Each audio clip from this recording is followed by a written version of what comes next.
Muy buenos días. En esta oportunidad, nosotros como grupo vamos a desarrollar un tema bastante importante para la asignatura de Teoría de Telecomunicaciones 2, que lleva por título Tecnología WiMAX, que significa Worldwide Interoperability for Microwave Access. Vamos a comenzar con el desarrollo del mismo, mencionando cuáles fueron las bases fundamentales que dieron el paso a este tipo de tecnologías. En primera instancia, podemos llegar a mencionar las diferencias entre las telecomunicaciones que existía entre las ciudades y el área rural. Evidentemente, a principios de las generaciones de telefonía móvil, pues estas se enfocaron en comunicar distintas partes de una ciudad, como principal objetivo uno, por la gran cantidad de usuarios y otro porque podrían llegar a tener un sistema centralizado de la cual partir su red para la misma ciudad y luego con el paso del tiempo intercomunicar ciudad con ciudad y así sucesivamente hasta llegar a lo que era conocida como la tecnología de telefonía móvil de tercera generación, 3G.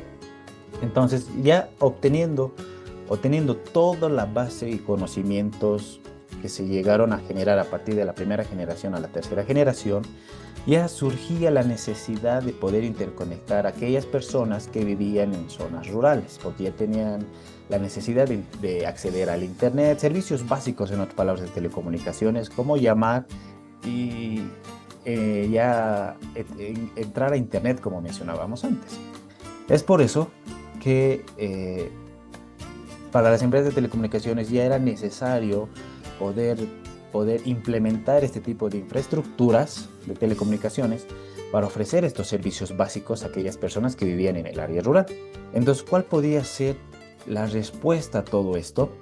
Pues no era lo mismo implementar, como les decía al inicio, una red de telefonía para una gran ciudad, como el caso de personas que si bien requieren de estos servicios, pues estas viven en zonas bastante alejadas a las ciudades y tomando en cuenta que las casas pues se encuentran de la misma forma separadas a grandes, medianas o cortas distancias unas de otras. Entonces tendría que ser una red que pueda llegar a cubrir todas estas áreas para poder ofrecer pues con calidad de servicio, sobre todo estos servicios, porque no servía de nada tal vez que las empresas gastasen tanto en alguna solución con lo que ya se tenía hasta ese momento que era 3G y que la calidad de servicio en la zona rural sea inestable, las llamadas se corten, pues pésimo servicio de internet. Es por eso que se desarrolló la tecnología WiMAX camino hacia lo que sería conocido como la cuarta generación de redes de telefonía móvil. No podríamos llegar a decir que WiMAX es un intermedio entre estas dos tecnologías, sino que era una alternativa más que venía a mejorar lo que ya se tenía con 3G, pero quedarse simplemente ahí. Quedarse simplemente ahí. Entonces, esta tecnología, cabe mencionar, que ha sido implementada por algunos países, pero cuando surgió la cuarta generación de redes de telefonía móvil, muchas optaron por esa en vez de esta. Sin embargo, lo que vino a implementar, lo que vino a, a poner sobre la mesa, se podría decir, las propuestas que ofrecía este tipo de redes fue lo que dieron paso hacia la cuarta generación. Es por eso que es muy importante esta tecnología. Entonces, ahora vamos a llegar a hablar de lo que era la tecnología WiMAX, específicamente de qué estaba compuesto o específicamente qué es lo que lo rige a esta tecnología. Pues está bajo el estándar IEEE 802.16 que trabaja en base a dos criterios. Si alguien quiere llegar a implementar este tipo de redes para dar servicio a zonas bastante lejanas, pues ya había lo que era que equipos de red venían certificados bajo el estándar 802.16.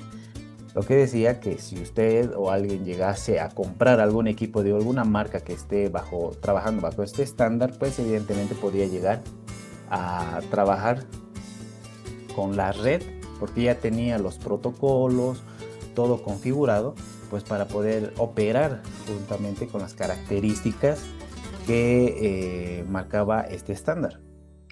Entonces, en este estándar se definen pues como qué líneas de transmisión se va a llegar a usar, las frecuencias que se van a llegar a usar, anchos de banda de canal, entre muchas otras características, pues que los equipos que estaban certificados, pues ya tenían, se podría decir en otras palabras, configurado todo eso para llegar a trabajar. Simplemente se lo tenía que implementar dentro de la red y llegaba a funcionar de manera óptima.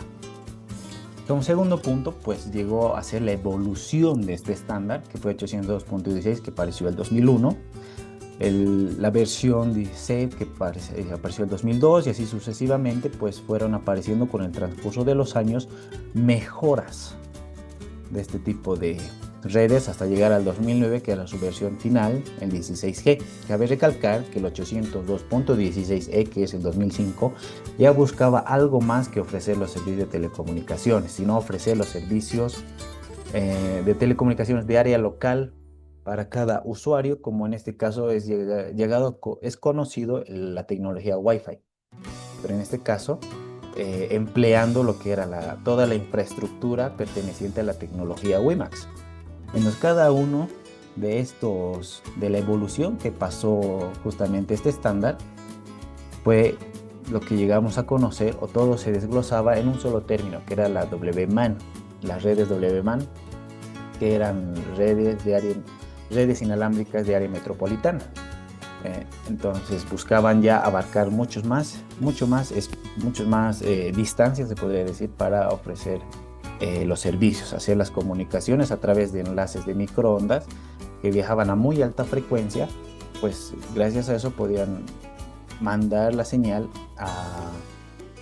y recibir la señal a muy largas distancias de donde se encontraba pues la infraestructura central de la empresa de telecomunicaciones. Entonces, para hacer un análisis mucho más específico de esta tecnología, pues básicamente nos tenemos que centrar en dos capas de modelo OSI, las cuales son la capa física y la capa MAC, las cuales vamos a desglosar un poco más adelante. Ya viniendo a las especificaciones más concretas que marcaba o que llegaba a sobresalir a esta tecnología, podemos encontrar que el estándar base era el IEEE 816, como acabamos de mencionar.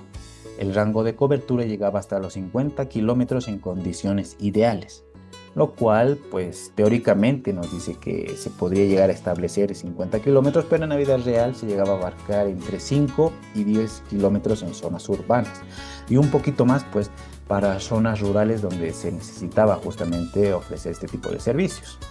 Pero es decir que lo tope era 50 kilómetros, pero en la vida real se alcanzó hasta 30-35 kilómetros o un poco más.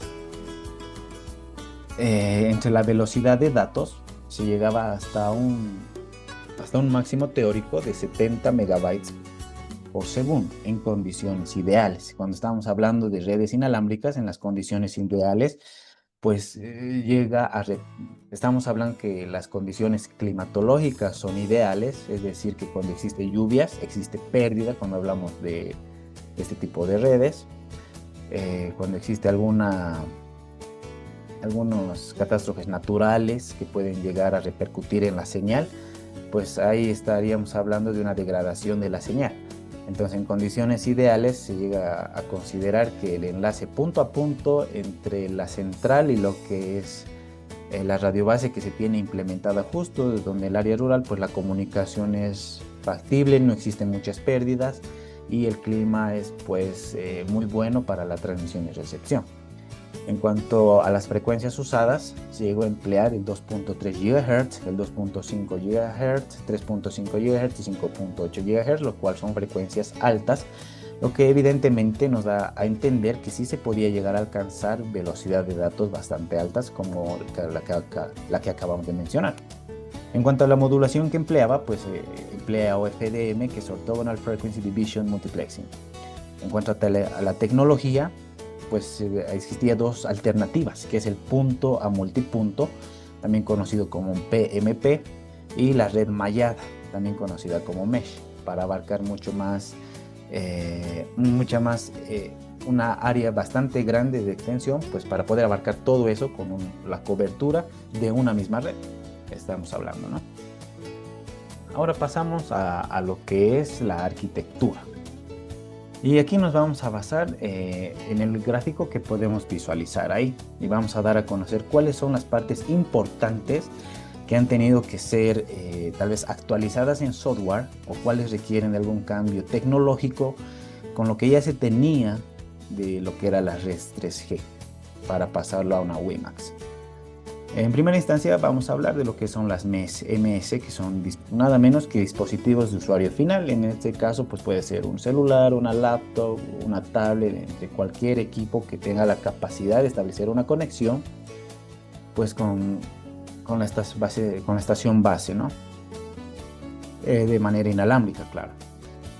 Después hablamos de las BS, que son las Base Station, que son las encargadas de emitir y recibir señales de radio y enviarlas, recibirlas desde los equipos de usuario y enviarlas obviamente al núcleo de la infraestructura de red para que estas puedan llegar a ser procesadas.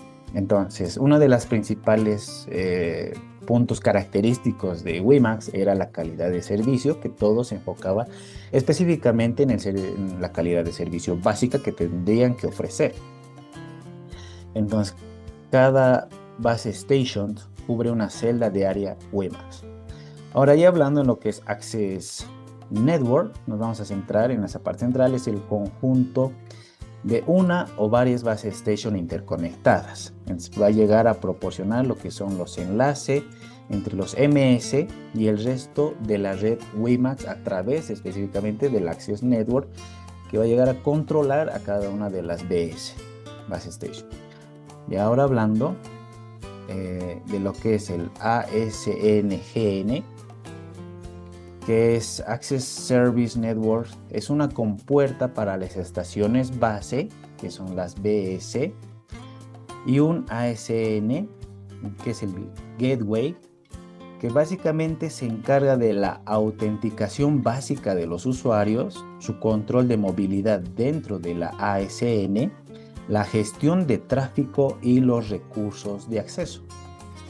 Ahora, entre otros puntos clave, pues es que interconecta cada base station con el resto de la red. Va a llegar a administrar la movilidad inter base station con el reenvío de tráfico y las sesiones que lleguen a realizar los usuarios. Y puede realizar además funciones de seguridad como el encriptado de datos, por ejemplo. Ahora, la comunicación que se daba entre el ASN-GN y las base station era conocido como backhaul, que tenía desde luego sus propias características en cuanto a la velocidad, ancho de banda que puede llegar a transportar, ¿no?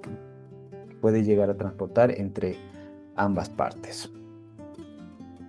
Centrándonos ahora en lo que es el IP Network, el IP Network, como podemos ver ahí, es una red de transporte basado en direcciones IP, que conecta el ASN con el CSN, que puede ser el caso de una red pública o privada, dependiendo del operador.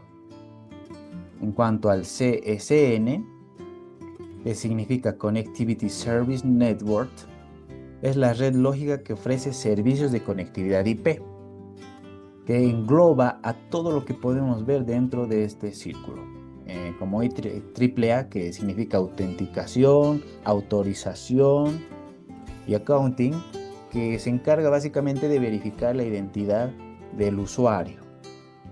Y además se determinan en esta parte servicios como la autorización y la contabilidad. Entonces, autorización, autentificación y contabilidad. Ahora vemos lo que es el MIPJ, que es Mobile IP Home Agent, que eso llega a soportar la movilidad IP del usuario y mantiene la dirección IP de ese usuario constante, aunque el usuario llegue a cambiar de red. Se cambia básicamente este bloque.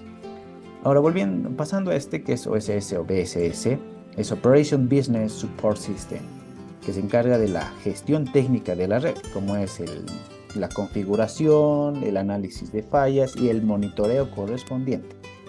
Y el BSS, que se encarga de la facturación, de la gestión de clientes y servicios.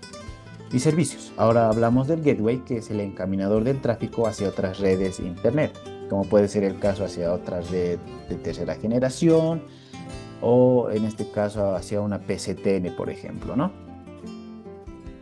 Aquí vemos lo que es el ASP, que es el Application Service, que son nada menos que servidores o plataformas que ofrecen servicios al usuario final, como puede llegar a ser el caso más concreto del correo de voz sobre IP o caso de streaming, por ejemplo. El PCTN, que es Public Switching Telephone Network, que es una red pública conmutada. Entonces este gateway nos permite intercomunicarnos, como ejemplo, con este tipo de redes. Y hablando de 3GPP o 3GPP2, es una interfaz de redes móviles propias de la tercera o cuarta generación. De manera que cuando ya existía WiMAX, ya estaba implementándose las primeras redes de cuarta generación, por lo cual a través del gateway podíamos llegar a interconectarnos con ambas redes. O con ambas redes de celulares, ¿no? Entonces básicamente la arquitectura de WiMAX. Ahora vamos a pasar a otro tema bastante importante, como es la capa MAC, la cual se basa en 3 puntos clave. Su trabajo, que es la primera, las comunicaciones orientadas a conexión, la distribución de recursos de red y la calidad de servicio basados en mensajes grant y request. Cuando hablamos de grant y request, hay que tomar en cuenta que este tipo de redes está basado en comunicaciones orientadas a conexión, distribución de los recursos de red y todo en base a la calidad de servicio, es decir, que ambas de estas tienen que ofrecer calidad de servicio. En ese sentido, la radio base o la base station va a llegar a enviar mensajes grant a lo que es el usuario para determinar que efectivamente se está cumpliendo con estos dos criterios, que a su vez ambos tienen que cumplir con la calidad de servicio. En la calidad de servicio se analizan temas como lo que es el envío y recepción de información, los anchos de banda que se están manejando, si la conexión es factible, si existe línea de vista con el usuario y demás aspectos técnicos que en caso de que no se lleguen a cumplir, pues el grant va a llegar a no permite el paso de esa información hacia la red para que salga afuera. Primero se tiene que llegar a establecer lo que decimos que exista la calidad de servicio, y una vez que se dé luz verde, que el enlace entre el usuario y la base station es factible, se envía el mensaje request, donde se trabaja principalmente con la distribución de los recursos de red. Es decir, que lo que tenga disponible, dependiendo del servicio que esté llegando a emplear el usuario, como puede ser streaming, puede ser que esté jugando juegos en línea, pues le va a dar un poquito más de tiempo de los slots en cuanto a lo que es la subida y la bajada de información, sobre todo dándole mayor importancia al tipo de servicio que el usuario esté llevando adelante. Como les decía, si es streaming, pues evidentemente requiere un poco más de ancho de banda, porque necesita que el video sea constante, que no tenga ralentizaciones, porque fruto que si el ancho de banda es bastante pequeño, pues el video va a ir a resoluciones más bajas, porque se va a adecuar a lo que tiene disponible. Entonces es WiMAX, en cierto sentido podemos llegar a decir que este tipo de red es inteligente, porque sabe lo que el usuario está haciendo, lo que está queriendo hacer, los datos que está generando y cuánto es lo que requiere, pues, para efectivamente tener calidad en su servicio. Tanto hablando de la capa física y la capa MAC, podemos ver aquí mayormente de qué están conformados cada una. Hablando del modelo OSI, estamos hablando de la capa 1 y capa 2. La capa 2 es el Data Link Layer, se divide a su vez en LLC Sublayer y MAC Sublayer, que es subcapa LLC, correspondiente a IEEE 802.2, y la capa MAC, la subcapa MAC. Entonces, aquí es lo que estamos visualizando, es las diferentes estándares propias de una red LAN, una red de área local, que se relacionan con las capas del modelo OSI, en particular con la capa física y enlace de datos, como hemos mencionado antes. Entonces, en la capa física lo que vamos a poder ver es que esta se encarga de la transmisión real de los bits sobre el medio físico, como puede ser empleando el cable de fibra óptica, por ejemplo, o un cable coaxial, entre otros, ¿no? Ahora hablando de la capa LLC, que es la capa de enlace de datos, se encarga de entregar las tramas entre nodos directamente conectados y trabaja bajo el estándar IEEE 802. Y hablando de la subcapa, lo que es la MAC, controla acceso al medio físico, por ejemplo, cuando un dispositivo puede transmitir y cuando no. Entonces establece esas reglas para que no exista choques de tramas o una hable mientras la otra sigue hablando, en otras palabras, y de esa manera. Otra parte importante del LLC es que proporciona el control lógico de enlace, como la multiplexación y sobre todo detección de errores cuando se reciben las tramas, que se encuentra estandarizado, ¿no? Entonces, hablando de las tecnologías que podemos visualizar aquí, que engloban tanto a la subcapa MAC como a la capa física, que tienen en común y que además son parte de WiMAX, que trabajan con esto, tenemos el 802.3, que es el Ethernet clásico, que puede transportar hasta una velocidad de 10 megabits por segundo. Tenemos el 802.3U, que es el Fast Ethernet, 100 megabits por segundo. El 802.3, que es el Gigabit Ethernet, que puede transportar hasta 1 gigabit por segundo. Tenemos el 802.3AB, que es el Gigabit Ethernet over Copper, que puede transportar sobre cable de cobre de categoría Cat5e o superior, igual mayores velocidades o velocidades a lo que te ofrece 802.13, que ya es 1 gigabyte por segundo, ¿no? Después tenemos el Token Write, que es tecnología de área local, que ya se encuentra prácticamente en actualidad obsoleta. Y tenemos el FDDI, que es el interfase de distribución para un anillo de red, una red en anillo de fibra óptica. Entonces, al momento de diseñar este tipo de redes, se puede llegar a implementar cualquiera de estas tecnologías, dependiendo, ¿no? Porque al diseñar este tipo de redes, obviamente hay que ver el tema de costes, hay que analizar el tema de requerimientos básicos que tenga la población y ver, pues, cuál es más acorde a la realidad económica que pueda ofrecer, se podría decir, estabilidad entre buen servicio y costos. Entonces, eso es lo que se tiene que prever y además analizar al momento de implementar una red. Bien, ahora vamos a continuar lo que es específicamente la trama WiMAX, y en este caso vamos a hablar que tenemos dos partes, como pueden visualizar, DL y UL. DL se va a llegar a encargar del tráfico desde la estación base hacia los dispositivos, y UL, que significa uplink, tráfico desde los dispositivos hacia la estación base. Entonces DL, perdón, no lo mencioné, pero es downlink, el enlace de bajada. Hablando de TTG, es Transmit to Receive Gap, o RTG, Receive to Transmit Gap, que son espacios de guarda para cambiar entre transmisión y recepción, útiles en sistemas TDD que usan Time Division Duplex. Ahora vamos a llegar a explicar los componentes de la parte horizontal, que representan los símbolos o FDMA. Y en caso de hablar de FDMA, esto lo va a explicar con un poco más de detalle mi compañero más adelante. No obstante, acá lo estamos llegando a mencionar porque es parte de la trama fundamental. Entonces aquí podemos ver espacios desde K hasta K más 32. Se observa que cada trama va a llegar a avanzar en bloques temporales desde DL, TTG, UL hasta RTG. Cada bloque va a llegar a contener distintas ráfagas de bursts, que son datos o la información de control. Ahora, enfocándonos en la parte espectral, que es el eje vertical, vamos a llegar a representar los subcanales lógicos, que van a ser recursos de frecuencia desde S más L. S más L. Aquí, ¿no? S más L. Bien, ahora cada ráfaga de bursts va a llegar a ocupar una cierta cantidad de subcanales y símbolos o FDMA.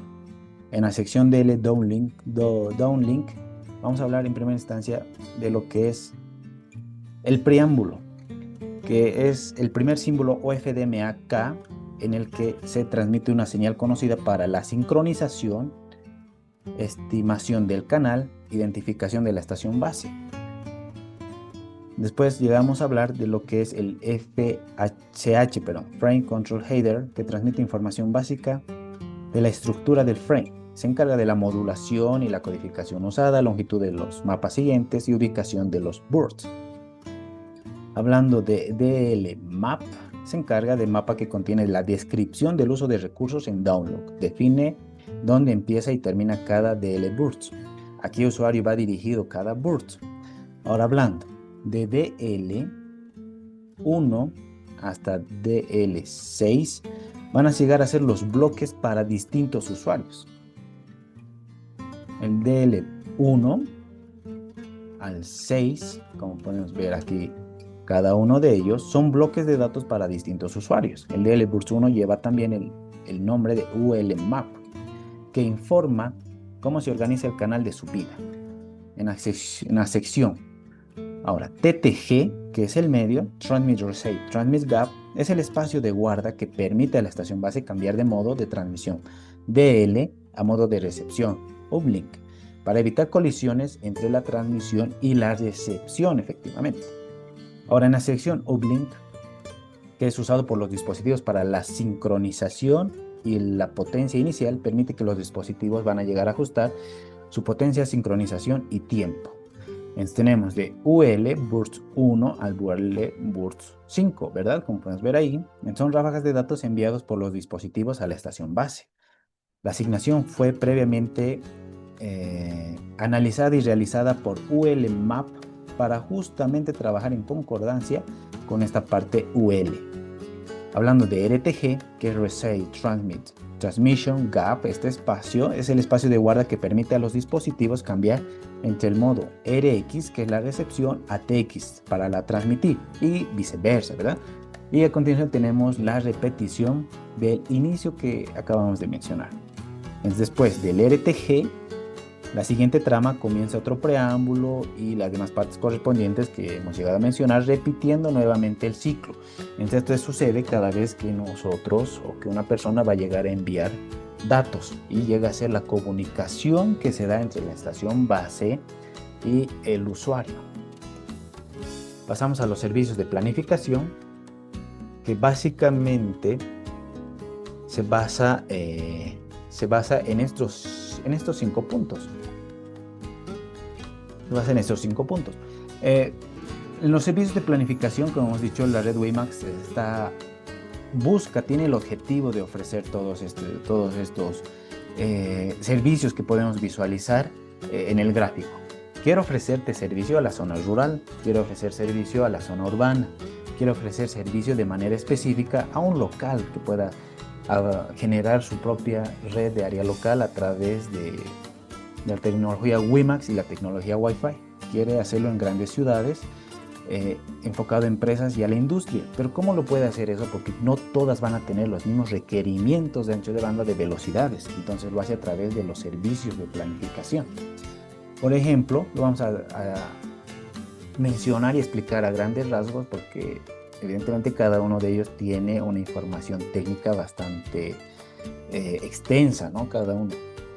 Entonces, vemos lo que dice un Solid Polling Service, que es conocido o denotado por UGS, que se encarga de garantizar las tramas periódicas de un tamaño fijo para evitar la sobrecarga y el retardo que se introducen a las solicitudes de las estaciones.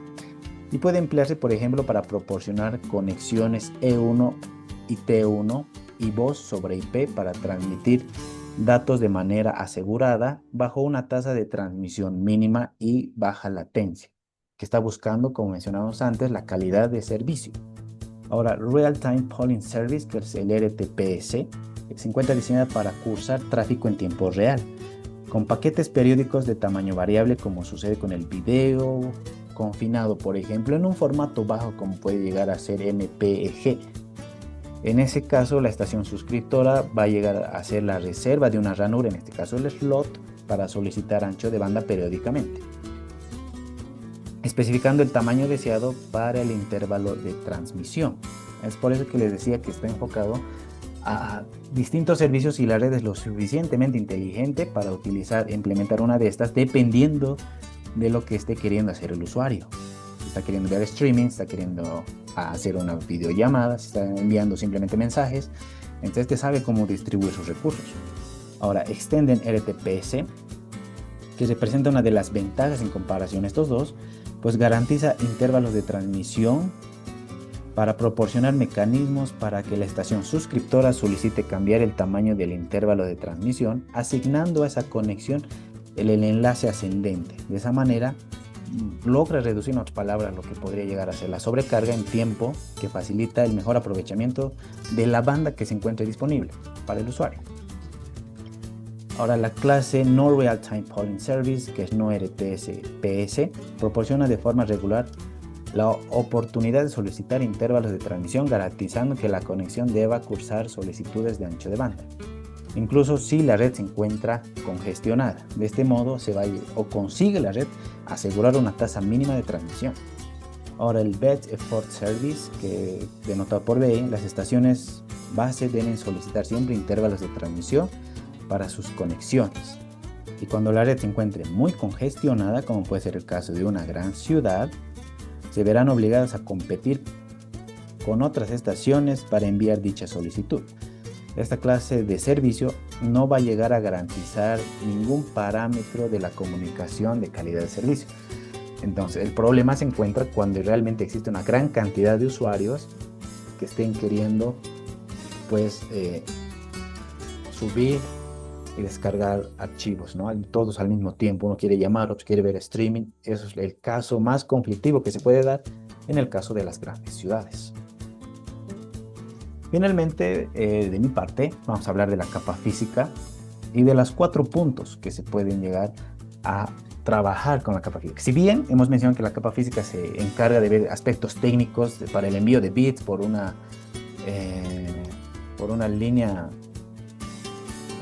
como puede ser una fibra óptica, un cable coaxial, pues a su vez en las redes WiMAX podemos hablar de 4 casos, como es Wireless MAN CS, que está destinado a trabajar en entornos con línea de vista, empleando modulación monoportadora, empleando bandas con licencia, es decir, que el organismo regulador, como en este caso del país, las bandas con licencia están, por ejemplo, la 2.4 GHz, que es por exclusivo de Wi-Fi. Podemos llegar a implementarlo al poner un equipo de red para, obviamente, brindar servicio. En este caso, en sus enlaces de subida y bajada puede emplear TDD, Time Division Duplex o FDD, Frequency Division Duplex, o Wireless MAN o FDM, que sirve para conexiones punto a multipunto, pues fija entornos sin línea de vista, trabaja con bandas con licencia menor a 11 GHz y permite tanto FDD como TDD, y la técnica para evitar colisiones es TDMA.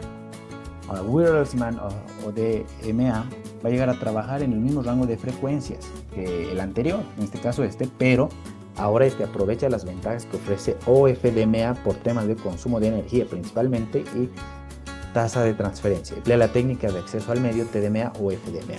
Y finalmente tenemos Wireless Human, que emplea modulaciones FDM u OFDMA con frecuencias menores a 11 GHz. Está diseñado para trabajar en bandas sin licencia, lo cual tiene que ser, en caso de emplear estas bandas sin licencia, pues hay que hablar al organismo que se encarga de regular las frecuencias para especificarle o explicarle con qué fines queremos emplear esas frecuencias, ¿no? En caso de Bolivia sería pues hablar directamente con la ATT. Esta permite el empleo de bandas sin licencia de 5 GHz y 2.4 GHz que emplean duplexación en el tiempo. Entonces, como resumen a todo lo que les acabo de explicar de manera básica de este tipo de redes, podemos llegar a la conclusión de esta primera parte que las redes WiMAX saben qué hacer dependiendo de las circunstancias, saben qué emplear dependiendo de lo que quiera hacer el usuario, y además que está pensado en brindar servicio a personas que viven en lugares bastante lejanos a las grandes ciudades. Entonces sería todo de mi parte. Gracias. Va a continuar con la explicación mi compañero. Continuando, vamos a comenzar hablando sobre lo que es el uso de WiMAX en contextos de movilidad. WiMAX móvil se basa, ¿no?, en la versión IEE, que es el Instituto de Ingeniería Electrónica y Eléctrica, 802.16. Bueno, surge, ¿no?, esta versión, 2005. bueno, que nos permite, ¿no?, ofrecer conectividad de banda ancha a dispositivos que están en movimiento como vehículos o terminales portátiles.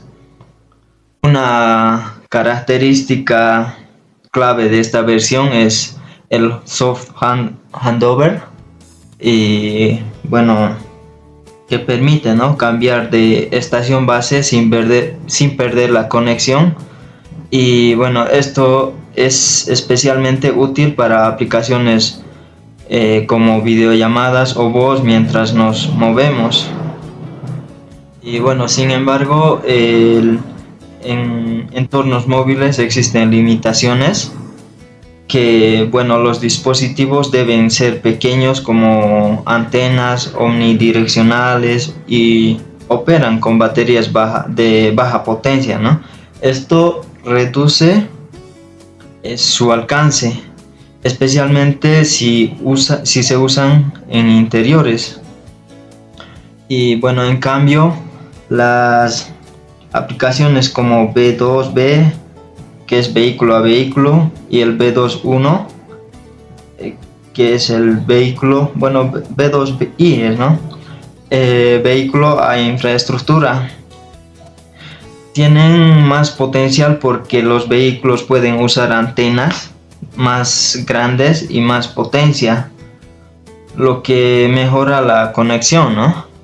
Y bueno, estas capacidades hacen que WiMAX sea útil en sistemas de transporte, emergencia y redes móviles temporales.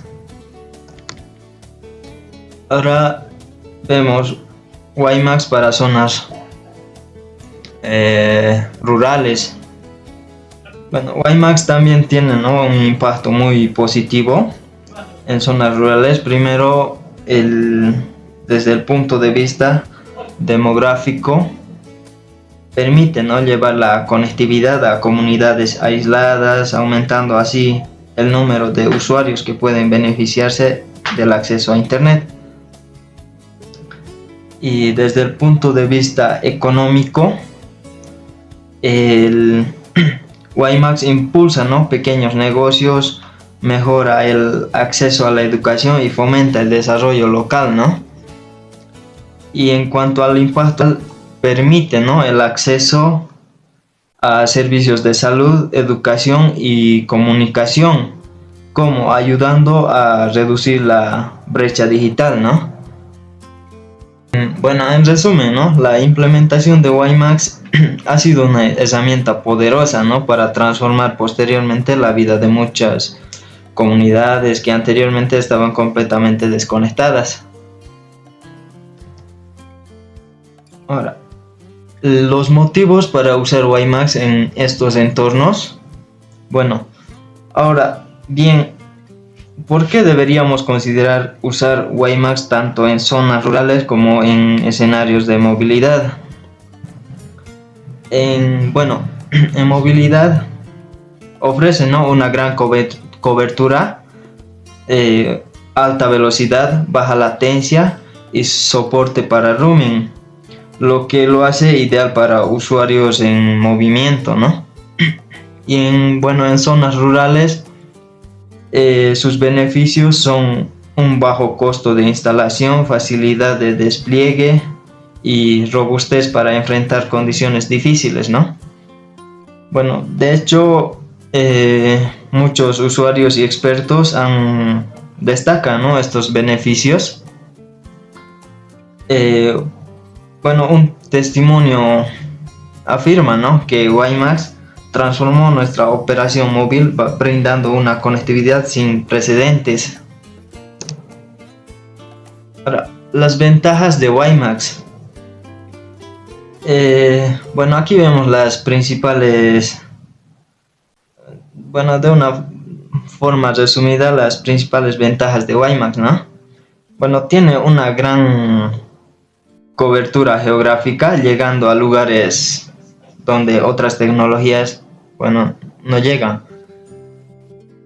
También ofrece velocidades altas de transmisión de datos y también soporta calidad de servicio eh, garantizando, ¿no?, que servicios como voz o video funcionen bien.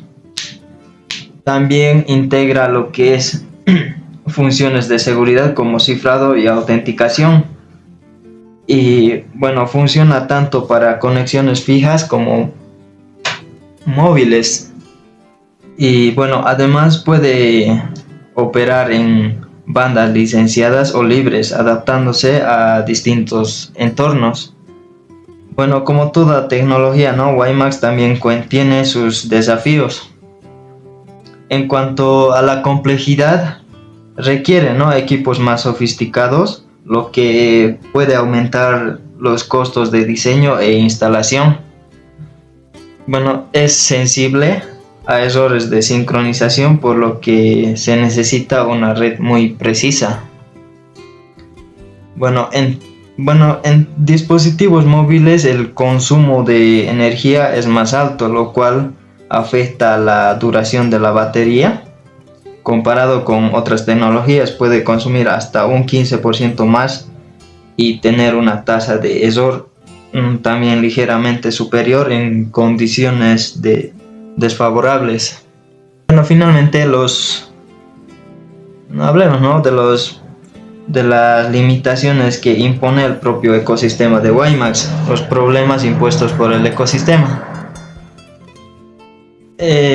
Bueno, falta de apoyo. Bueno, no se han desarrollado, ¿no?, suficientemente funciones como redes mesh o el uso de repetidores que podrían ampliar mucho su alcance.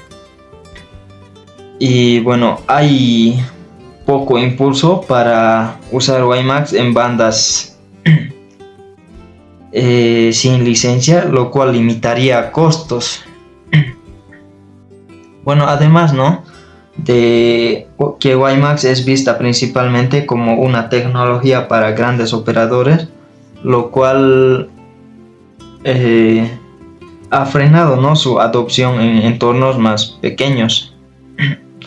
Y por último, hay una falta de dispositivos, ¿no?, compatibles en el mercado para bandas libres, lo que reduce las opciones para los usuarios. Bueno, estas limitaciones hacen que, aunque WiMAX sea muy prometedor, aún no se aproveche todo su potencial en zonas rurales, ¿no? Continuando con la disertación, ahora veremos casos de éxito de WiMAX. Pakistán. Imaginemos a Pakistán en 2008, millones de personas sin acceso a internet, ciudades sobrepobladas y pueblos completamente desconectados. El cableado era muy costoso y lento de instalar. Watten Telecom apostó por WiMAX para cubrir esa brecha. Instaló más de 22.000 kilómetros de fibra óptica como soporte y conectó más de 250 ciudades con estaciones base WiMAX en poco tiempo. Se convirtió en uno de los mayores proveedores inalámbricos del mundo. ¿Por qué fue exitoso? Porque WiMAX se adaptaba perfectamente al país. Gran alcance, buena velocidad y bajo costo. Facilitó educación remota, banca digital, comercio y conectividad para empresas. Filipinas. Filipinas es un país con más de 7.000 islas. ¿Cómo se conecta a una población tan dispersa sin tener que tender cables por mar y tierra? Globe Telecom encontró en WiMAX la respuesta. Lo usaron para instalar estaciones base en islas pequeñas y zonas rurales. Brindaron internet por primera vez a muchas familias. Incluso se habilitaron cajeros automáticos y escuelas conectadas en islas aisladas. Fue un éxito porque WiMAX saltó la necesidad del cable y permitió avanzar digitalmente a comunidades enteras. India. En India el desafío era aún mayor, más de 1.000 millones de personas, con billones de aldeas sin conectividad. Las compañías BSNL y Aircel implementaron WiMAX en pueblos y áreas periféricas, conectando escuelas, hospitales y oficinas públicas.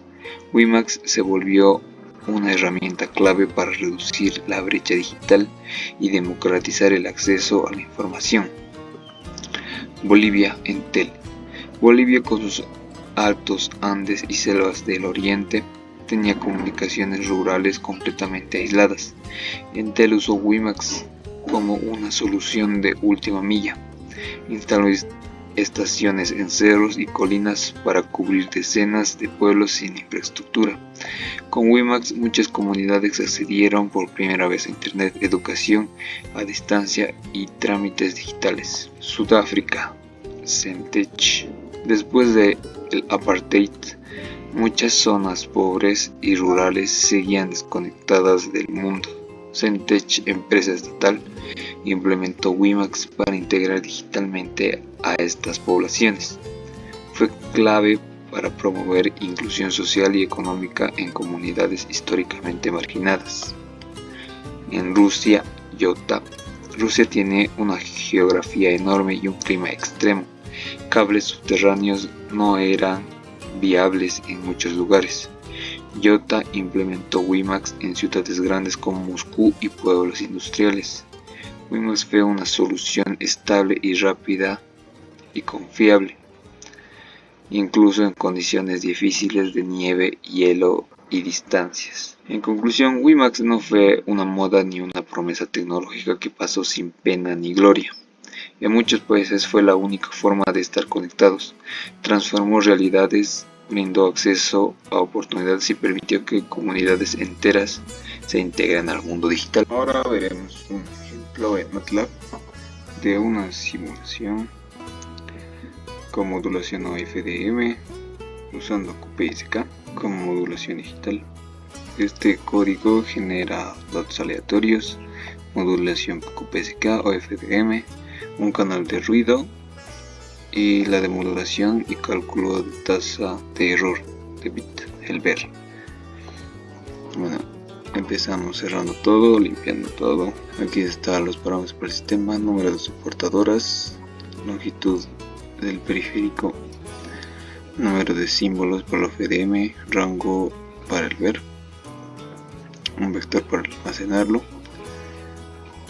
Aquí genera datos binarios, QPSK, la modulación, agrupa en bloques OFDM y FDM, agrega prefijo cíclico en canal AWN para el ruido, quita y aplica FFT, la demodulación en QPSK y calcula tasas de bits, y esta parte ya son los gráficos. En el primer gráfico se puede ver la variación de la tasa de error de bit en función a la relación señal-ruido. En el eje X, el SNR de 0 a 12 dB, y en el eje Y, el BER, el error del bit.